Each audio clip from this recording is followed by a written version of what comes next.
А видите, уже там очередь устраивается. Давайте с вами познакомимся. Познакомимся с вами. Давайте. Как вас зовут?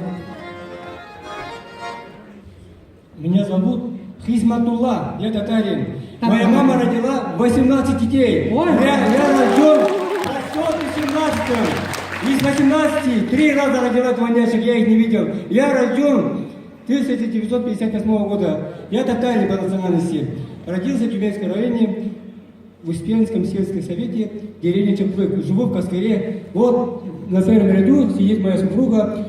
У меня в данное время адрес 5 внучек. Адрес, этаж, Я живу в телефон. Каскаре, живу. Вот такая гармонь такая вот у вас. Меня недавно дали титул лучший гармонист Тюменской области. Титул. Могу я себе показать себе свои искусства? Конечно. Давайте татарский наигрыш. Правильно? Должна звучать национальная музыка.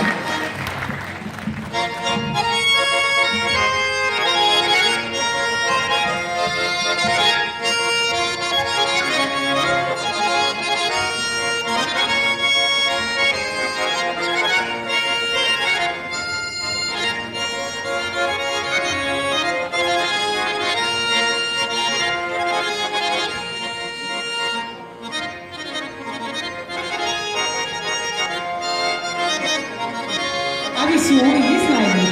Лирическая песня, я так понимаю. Плясовой наигрыш есть?